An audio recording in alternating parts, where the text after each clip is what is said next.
अस्सलामु अलैकुम वरहमतुल्लाहि वबरकातुहू।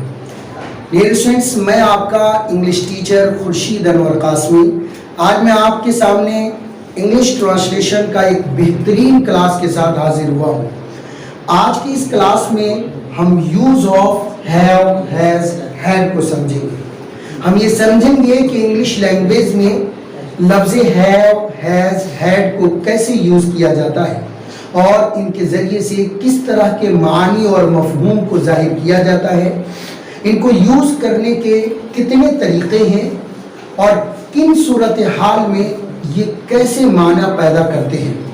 इन तमाम बातों पर मैं रोशनी डालने वाला हूँ, इसीलिए ये सबक आप सब लोगों के लिए बहुत ही इंटरेस्टिंग होने वाला है। मैं आप तमाम हज़ार से दरख्वास्त करूँगा कि प्लीज़ आप किसी नोटबुक के साथ इस वीडियो लेक्चर को देखिए और जो भी इबारतें यहाँ आप स्क्रीन पर व्हाइट बोर्ड पर देख रहे हैं, ये इंग्लिश डेफिनेशन के साथ मैं समझाने की कोशिश कर रहा हूँ। इसको उर्दू पढ़ करके इसका उर्दू तर्जमा करके आपको समझाऊंगा। ये इबारतें आप अपनी कॉपी में ज़रूर महफूज कर लें। डियर स्टूडेंट्स, तो चलिए अब हम समझते हैं। जैसा कि आप स्क्रीन पर देख पा रहे होंगे, यहाँ लिखा है use of have, has, had. जरा पढ़िए क्या लिखा है। Use of have, has, had का इस्तेमाल। डियर स्टूडेंट्स, ट्रांसलेशन के क्लासेस में मैंने इससे पहले यूज़ ऑफ इज़ारे, यूज़ ऑफ वज़वर्ड और यूज़ ऑफ विल बी और शैल बी को भी मुफस्सल अंदाज में समझाया था। अगर आप उन वीडियोस को नहीं देखा है तो मैं आपसे दरख्वास्त करूंगा कि इस सबक को पढ़ने से पहले उन वीडियोस को भी एक बार ज़रूर देखें। फिलहाल आज का हमारा सबक हैव, हैज़, हैड के ताल्लुक से होने वाला है। ये इबारतें जो मैंने लिखी है इसे पढ़कर समझाता हूँ। पढ़िएगा जरा मेरे साथ, पढ़िए। We use have, has, had. तर्जुमा कीजिए। हम इस्तेमाल करते हैं लफ्ज़ हैव, हैज़, हैड को इन टू वेज, दो तरीकों से इंग्लिश। अब इस पूरी इबारत का तर्जुमा हुआ कि हम लफ्ज़ हैव, हैज़, हैड को इंग्लिश में दो तरीके से यूज़ करते हैं। हम लफ्ज़ हैव और हैज़ का यूज़ अगर देखें तो इंग्लिश में बहुत ज़्यादा है। अक्सर अंग्रेज़ी इबारतों को पढ़ते वक्त, इंग्लिश बोलते वक्त आपको इन अल्फाज को इस्तेमाल करने की ज़रूरत पेश आती है। इनका यूज़ बहुत ज़्यादा होता है और बच्चे इसमें काफ़ी ज़्यादा कंफ्यूज रहते हैं। मैं कोशिश करूँगा कि मेरी इस वीडियो लेक्चर से आपके तमाम कंफ्यूजन दूर हो जाए, सारे डाउट्स दूर हो जाएं और जितने तरीके से यूज़ करते हैं उसको मैं इस वीडियो में तो नहीं बयान कर पाऊँगा। हैव, हैज़, हैड के ताल्लुक से और भी कई वीडियोस बनने वाली हैं। फिलहाल इस वीडियो में एक ख़ास माना को हम समझेंगे, बाकी जो मानी इनसे अदा होते हैं उनको नेक्स्ट किसी वीडियो के अंदर हम समझने वाले हैं। सो यहाँ लिखा है सम टाइम। पढ़िए क्या है। सम टाइम का मतलब कभी कभी। We use them as a main verb. पढ़िए जरा पूरा जुमला। Some time we use as a main verb, यानी कभी कभी बसा औकात हम लफ्ज़ हैव, हैज़, हैड को मेन वर्ब के तौर पर इस्तेमाल करते हैं। किसके तौर पर इस्तेमाल करते हैं? मेन वर्ब का मतलब क्या होता है? असले फ़ियल, फ़ियाले कामिल। और इसका एक अर्थ भी होता है उस वक्त। और शायद मेरी किताब मुंतखब अंग्रेजी लुगात में जो ये वर्ड आया था हैव, हैड, हैड, तो क्या माना लिखा था वहाँ बताइए? पास रखना। लिखा है या नहीं लिखा है बताइए? हैव, हैड, हैड का मतलब क्या लिखा है? बोलो, पास रखना। वही मैंने यहाँ लिखा है and sometimes as a helping verb, and sometimes as a helping verb, यानी और कभी कभी हम लफ्ज़ हैव और हैज़ को as a helping verb use करते हैं। तो अभी जैसा कि मैंने ऊपर की इबारतें में आपको समझाया कि हम लफ्ज़ हैव और हैज़ को इंग्लिश में दो वे से यूज़ करते हैं। कभी कभी as a main verb use करते हैं और कभी कभी बोलो as a helping verb use करते हैं। जब इस लफ्ज़ का use as a main verb होता है उस वक्त जुमलों में इसका तर्जमा होता है, इसका अर्थ होता है और इसका मीनिंग होता है। और वो मीनिंग वही है जो मैंने अभी बताया, और वो क्या है? बोलो, पास रखना। क्या माना है बताओ? पास रखना। मैं आगे अगली इबारत में यही बात समझाया हूँ। आइए पढ़ते हैं। When we use have, has, had, पढ़िए।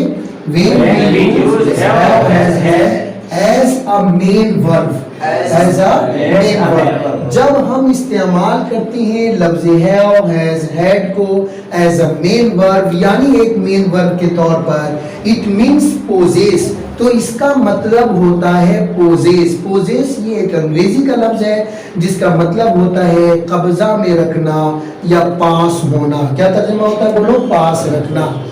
देखिएगा डियर स्टूडेंट्स, आपके पास जितनी भी चीजें हैं वो आपकी है, आप उसके मालिक हैं या नहीं है? तसव्वुर कीजिए आपके पास एक मोबाइल है, तो आप क्या कहते हैं? मेरे पास मोबाइल है। और जिसके पास मोबाइल नहीं है वो क्या बोलेगा? मेरे पास मोबाइल नहीं है। तो आप ये कह रहे हैं मेरे पास मोबाइल है, और दूसरा साथी कह रहा है मेरे पास मोबाइल नहीं है, क्योंकि वो किसी मोबाइल का मालिक ही नहीं। समझिए डियर स्टूडेंट। इसी तरीके से अगर एक तालिब इल्म है, वो ये कहता है कि मेरे पास एंड्रॉइड मोबाइल है, और कोई कहता है कि नहीं सर मेरे पास सिंपल मोबाइल है, एंड्रॉइड मोबाइल नहीं है। मेरे पास घर है, मेरे पास गाड़ी है, मेरे पास पैसे हैं, मेरे पास नॉलेज है, मेरे पास जो जितनी भी चीजें आपके पास है उसको बयान करने के लिए जब कभी भी आप अपनी जबान से कोई भी जुमला का तकल्लुम करेंगे, उन जुमलों को इंग्लिश में तर्जमा करने के लिए we use have has had। हम किसको यूज करेंगे बताइए? have has had को यूज करेंगे। किस तरह के मफहूम को जाहिर करने के लिए समझ में आया? क्या समझे आप? क्या समझे आप बताइए? यानी जब कभी हम उन चीजों के बारे में बातचीत करते हैं जो चीजें हमारे पास होती हैं और हम उसके मालिक हैं, और उसके बारे में हम कुछ ऐसे जुमले बोलते हैं कि मेरे पास है कुछ, तो मेरे पास है कि अंग्रेजी बोलो आई है। क्या है? I have। और समथिंग का मतलब कोई चीज, वो जो भी चीज है आप उसको लाओ।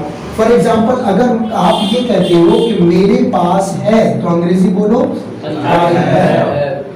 उसके बाद में इस तीसरी जगह पर उस चीज का नाम रख दो और जुमला मुकम्मल तैयार हो जाएगा। For example I have a mobile, क्या तर्जमा करोगे बोलो? मेरे पास एक मोबाइल है।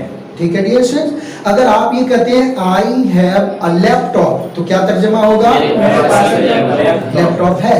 अगर आप ये तर्जमा करते हैं आई हैव अ बाइक, तो क्या तर्जमा होगा? आई हैव मनी, क्या तर्जमा होगा? आई हैव टू ब्रदर्स, क्या तर्जमा होगा? आई हैव वन सिस्टर, क्या तर्जमा होगा? I have a best friend, क्या तर्जमा होगा? मेरे एक सबसे अच्छा दोस्त है, मेरा एक भाई है, मेरी एक बहन है, मेरे पास पैसे हैं, मेरे पास घर है। आई हैव अ हाउस, मेरे पास घर है कि अंग्रेजी बोलो आई हैव अ हाउस। मेरे पास गाड़ी है कि अंग्रेजी बोलो आई हैव अ कार। अगर मेरे पास नहीं है आपके पास है, तो आपकी अंग्रेजी यहाँ लगा दीजिए। बोलिए क्या हो जाएगा? You have. क्या हो जाएगा भाई? और इस डॉट वाली ये डैश वाली जगह पर उस चीज का नाम लेते चलो। चुनाचे मैं बहुत से जुमले अभी बोलने वाला हूँ, उसका फटाफट तर्जमा कीजिए और बोलते चलिए। फॉर एग्जाम्पल मैं कहता हूँ यू हैव 1 लाख रुपीज, क्या तर्जमा होगा? You have knowledge of English, क्या तर्जमा होगा? तुम्हारे पास इंग्लिश का नॉलेज है, इंग्लिश का इल्म है। अगर मैं कहूँ यू हैव माई बुक, तो क्या तर्जमा होगा? You have a gold ring, क्या तर्जमा होगा?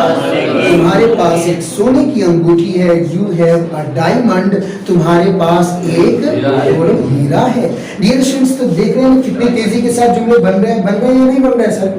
अब बात कर लेते हैं, अगर यहाँ पर वी लगा दें हम, तो वी का मतलब हम, और हैव का मतलब हमारे पास है। सो वी हैव हमारे पास है, जो भी चीजें हैं उसको बोलते चलो। बोलो हमारे पास किताबें हैं, वी हैव बुक्स। हमारे पास कलम है, वी हैव पेन्स। हमारे पास मोबाइल है, वी हैव मोबाइल। हमारे पास नॉलेज है, वी हैव नॉलेज। हमारे पास हमारे वालिद हैं, वी हैव आवर। ठीक है डियर। रिलेशन को जाहिर करने के लिए भी हैव को यूज किया जाता है। We have brother, sister and father, mother. ये सारी चीजें जो रिलेशन है उसको भी बयान करने के लिए हम इसको यूज कर सकते हैं। Have you understood dear? अगर बात कर लेते हैं यहाँ पर हम दे की बात कर लेते हैं। दे कौन सा लफ्ज है बोलो? जमा गायब है। अगर उसके बारे में बात करेंगे तो उसके लिए भी हम क्या लाएंगे, बोलो हैव लाएंगे। फॉर एग्जाम्पल आप ये कहते हो दे हैव मनी, उनके पास पैसा है, तो क्या अंग्रेजी होगी, बोलिए दे हैव मनी। उनके पास गाड़ी है, बोलो दे हैव कार। उनके पास मेरी किताब है, दे हैव। लेकिन डियर स्टूडेंट्स, अगर यहाँ पर आप कुछ अलग हेल्पिंग वर्ब को लाते हो, फॉर एग्जाम्पल एक हेल्पिंग वर्ब लाते हो ही, या दूसरा हेल्पिंग वर्ब लाते हो बोलो शी, तो इनके साथ अब हैव नहीं हैज आएगा। क्या आएगा डियर, बोलो हैज आएगा। फॉर एग्जाम्पल इस स्क्रीन पर आप देखते रहिएगा और जुमले बनाते चलिए। यहाँ पर मैं डैश का निशान डालता हूँ, यहाँ पर एनीथिंग लाना है। एनीथिंग का मतलब किसी भी शय का नाम रखो। बोलो ही हैज अ बुक, उनके पास एक किताब है। शी हैज माई मोबाइल, क्या तर्जमा होगा, उसके पास मेरा मोबाइल है। शी हैज अ हाउस, क्या तर्जमा होगा, उसके पास घर है। ही हैज अ मोबाइल, उसके पास एक मोबाइल है, एटसेट्रा। इजीली आप जुमले बना सकते हैं ना dear. For example I have के साथ, आई के साथ क्या लगाओगे, बोलो फटाफट जवाब है। आई के साथ क्या लगाओगे, है, मैं यहाँ लिख रहा हूँ। आई के साथ हैव, यू के साथ बोलो क्या लाओगे, है। अच्छा जी, वी के साथ क्या लाओगे, जी वी के साथ क्या लाओगे, जल्दी से बोलो है। जी यू दे के साथ क्या लाओगे, बोल दो दे के साथ है। अच्छा जी, नेम्स यानी बहुत सारे नाम हो, क्या हो बताओ, बहुत सारे नाम, तो उनके साथ क्या लाओगे, और इस डैश वाली जगह पर कोई भी आपको नाउन लाना है। और जुमले बहुत तेजी से तैयार होते चले जाएंगे, लेकिन ये जो जुमले तैयार हो रहे हैं ये सब पॉजिटिव के जुमले हैं। किसके जुमले हैं, अच्छा जी।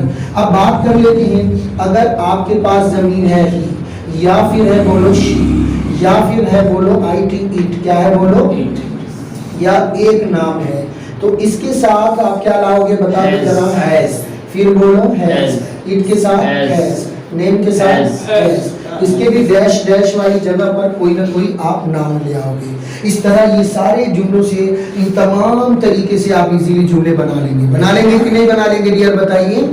अब अगर आपको इन तमाम बातों, ये जो बातें आप कर रहे हैं और हैज को प्रयोग कर रहे हैं, ये PREACENT किसके लिए, प्रेजेंट के लिए कर रहे हैं। किसके लिए कर रहे हैं बताइए, प्रेजेंट के लिए। लेकिन अगर आपको बात बदलनी है, आपको पास्ट की बात करनी है, तो बहुत आसान है। पास्ट की बात करते वक्त आप यहाँ पर हैव के बजाय हैड ले आइए। क्या लाइएगा मेरे भाई, हैव को किससे बदल दीजिएगा, हैड। फिर से बोलिए हैड, इसके साथ हैड, दे के साथ बोलो हैड, इट के साथ बोलो हैड। इधर बात कर लीजिए, हैड सभी के साथ आएगा। किसके साथ आएगा, हैड सभी के साथ आएगा जी।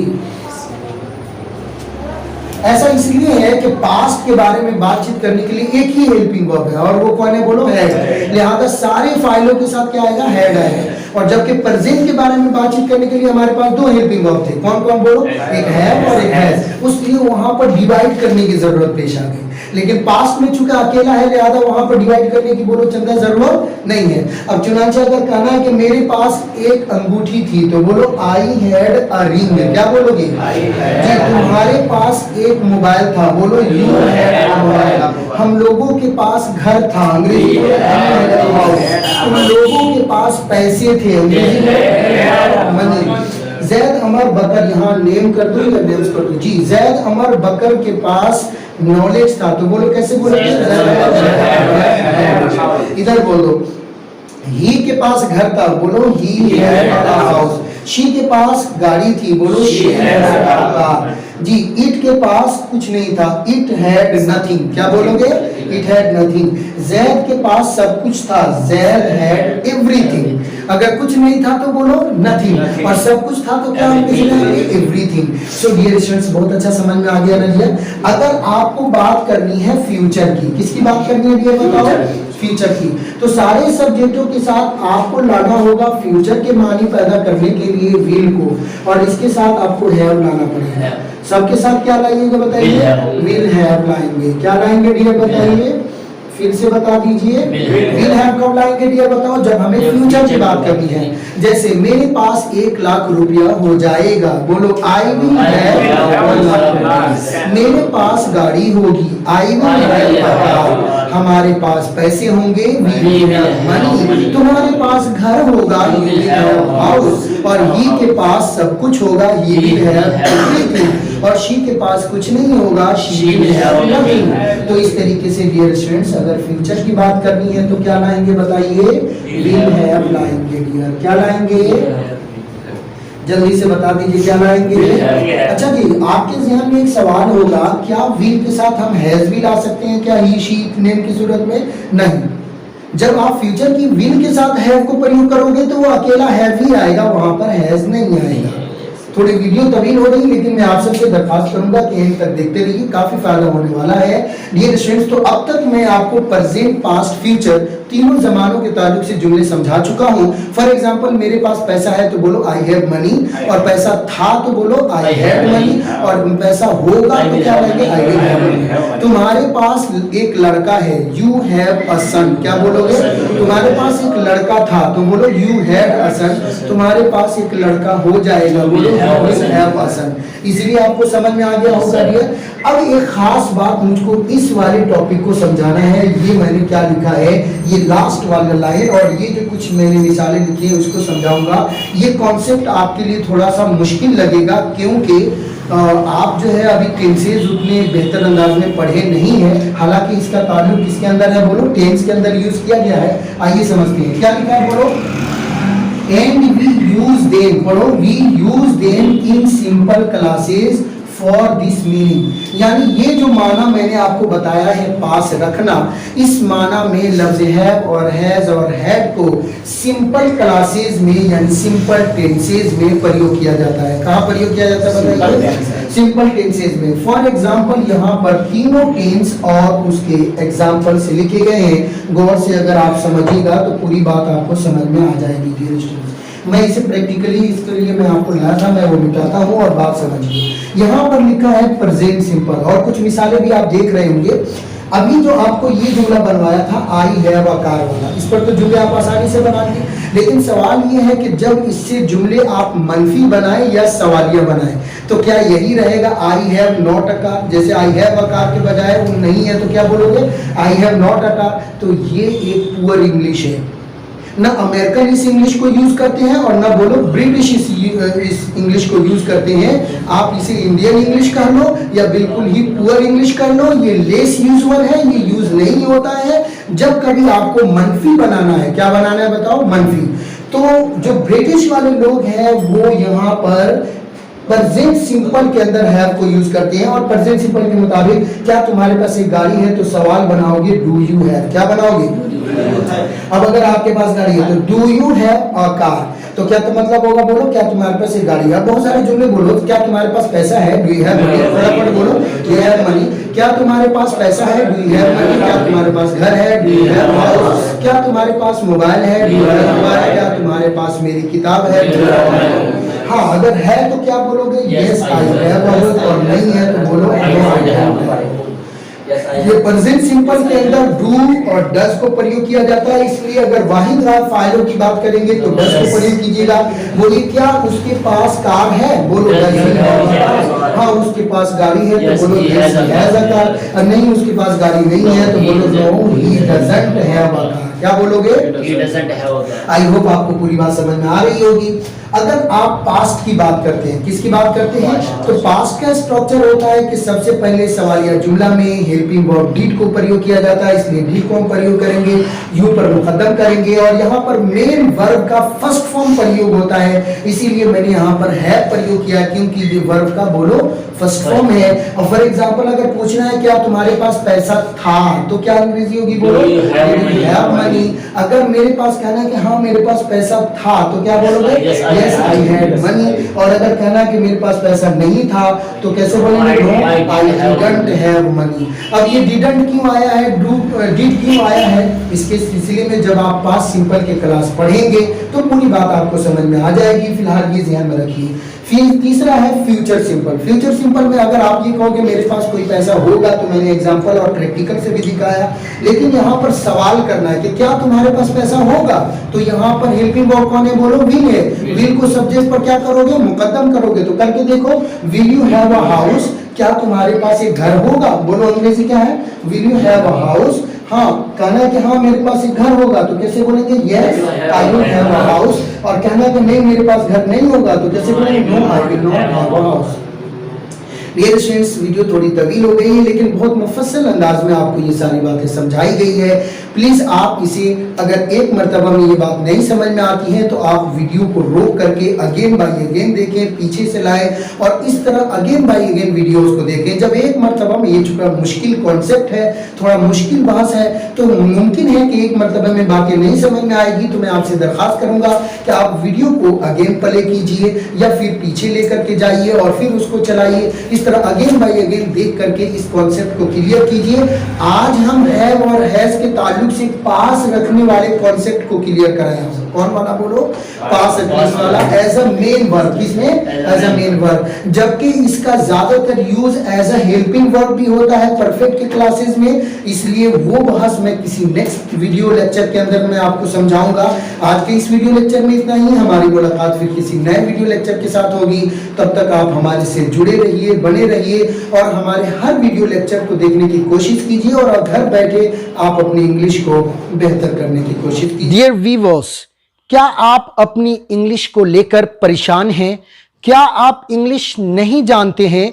क्या आप इंग्लिश लिख नहीं पाते हैं? क्या आप इंग्लिश पढ़ तो लेते हैं लेकिन उसका माना और मतलब नहीं समझ पाते हैं? क्या आप इंग्लिश बोलने से हिचकिचाते हैं? क्या आप बदलते वक्त के साथ साथ इंग्लिश लैंग्वेज को वक्त की अहम तरीन ज़रूरत महसूस करते हैं? क्या आप अंग्रेज़ी ज़बान को अपनी ज़िंदगी का जुज़े लायनफ़क तस्वुर करते हैं? क्या आप इंग्लिश लिखने, पढ़ने, बोलने में वर्ड्स मीनिंग की कमी और ग्रामर में वीकनेस महसूस करते हैं? If yes, then my 90 days English speaking course is your complete solution. Hi, my name is Khurshid Anwar Qasmi, a successful expert English teacher, writer and trainer. I have been running International Institute of English Language since 2011. I am offering you a 90 days English speaking course. In this course, I'll teach you how to speak, write and read English language. I'll solve your grammatical doubts and weakness. I'll increase your words meaning bank and I'll provide you a good practice. I'll provide you public speaking, communication skill and interview classes. So join my live online English classes or purchase recorded online English speaking course. Just dial 752 7006 to know more information. To take admission, click the blue link and register yourself. Happy learning, empowering educating. Thank you so much. Assalamu alaikum wa rahmatullahi wa barakatuh.